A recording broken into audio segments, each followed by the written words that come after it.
hunjuran sawah ketentraman orang percaya.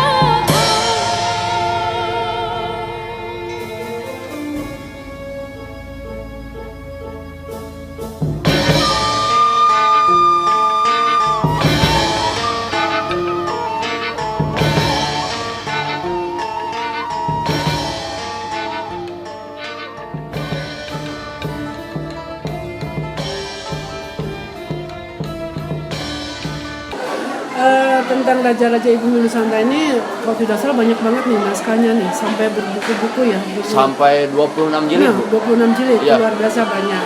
Tapi tentu dari semua naskah pun, terutama yang sudah kita lihat yang sudah transliterasi ya, banyak bercerita tentang banyak hal yang terjadi di dalam kehidupan kita sehari-hari, dalam berbagai aspek kehidupan, dalam bidang budaya, dalam bidang keteladanan, dalam bidang keilmuan, keislaman, dan berbagai aspek yang ada di dalamnya. Kalau tidak salah, tugasnya disalahkan negara ya. Iya. Ada salah satu negara namanya, bukan dulu itu ada, kalau melihat tahunnya, kalau tidak salah salahkan negara ini lebih dulu dari kerajaan Kutai. Kalau Nah, tidak itu. salah ya.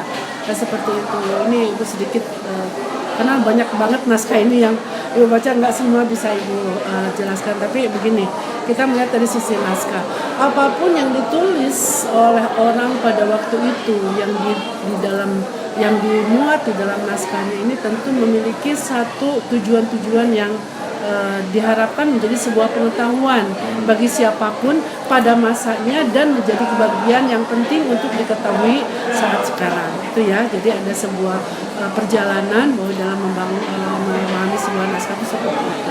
Mengapa orang membuat naskah pada waktu itu dan menuliskan di dalam tulisan-tulisannya yang satu sama lain memiliki kekhasan perbedaan? Karena di antara mereka itu ingin apa yang pernah dilakukan dan dihadapi ini ingin berbagi kepada yang lain, dan mudah-mudahan ini menjadi bagian penting dan menjadi bagian pengetahuan dan ilmu bagi siapapun. Tadi kembali saya ulang lagi, dan ini sangat diharapkan memberikan sebuah informasi tentang apapun yang ditulis dalam naskah. Nah, tentang Ibu Mira Raja Nusantara ini banyak hal kan yang dikaitkan dengan masalah keislaman, tentang budaya, tentang banyak aspek. Nah, salah satunya tentang kerajaan Salakanagara yang pada masa itu menurut catatan yang tertulis itu lebih tua usianya dari kerajaan Kutai. Nah, bagaimana kita memahami bahwa Salakanagara itu adalah lebih tua? Harus didukung oleh beberapa informasi tentang Salakanagara sendiri. Tahun berapa itu ditulis oleh orang. Dan ketika berbicara tentang orang kerajaan Kutai, bagaimana pembanding dari tahun itu sehingga orang memastikan bahwa Salakanagara itu usianya lebih tua dibandingkan kerajaan Kutai. Kan berbicara tentang ada Akitirem apa sih di dalamnya? Iya, tiram di dalamnya ya. Ada beberapa silsilah. Itu sangat memberikan informasi kepada kita. Dan bahkan kalau tidak salah Akitirem ini memberikan informasi tentang Anies Baswedan begitu ya. Kalau tidak salah ada silsilahnya gitu, ada silsilah yang begitu lama dikait-kaitkan, ternyata ada sebuah rangkaian bahwa dulu itu bukan Anies Baswedan, Baswedannya sendiri adalah misalnya keturunan dari siapa. Nah, inilah informasi-informasi yang harus dicari kebenarannya. Dari mana? Dari naskah yang paling pertama dibuat oleh orang. Tentang apapun itu, misalnya tentang silsilah, kuatkan bahwa silsilah ini adalah sebuah kebenaran yang dibuat orang pada waktu itu. Mengapa orang membuat silsilah? Kita bisa membandingkan silsilah itu antara yang dibuat oleh orang yang pada waktu dibuat pada saat itu dan yang dibuat, kalaupun ada yang sekarang, bisa dijadikan sebuah perbandingan. Namanya perbandingan teks, perbandingan naskah. Nah, harus dibangun. Mengapa kita perlu mencari perbandingan naskah? Untuk mencari naskah yang paling asli dibuat sehingga itu yang dianggap paling benar mendapatkan informasi. Seperti itu ya. Jadi tugas kalian untuk memahami tentang Salakanagara ini, seyogyanya kalian cari tahu tentang tahun Oh iya. yang menyebutkan bahwa kerajaan Kutai ini ternyata usianya lebih muda dibandingkan Salakandara. Dari mana sumber itu? Ya. Tentu naskah yang akan berbicara. Oh. Ya. Jadi kita harus melakukan perbandingan, Bu. Perbandingan naskah, mencari naskah-naskah yang terdahulu, Yang paling tua. yang paling tua, yang mengungkapkan mengapa katanya orang yang mengatakan kerajaan Kutai lebih muda usianya. Dari apa? Tentu sumbernya dari naskah yang diperoleh pada waktu itu. Pekerjaan seorang filolog itu pekerjaan yang tidak mudah, memerlukan kecerdasan, memerlukan pemikiran-pemikiran yang akurat, memerlukan beberapa referensi untuk dijadikan sebuah perbandingan dari naskah-naskah yang ada.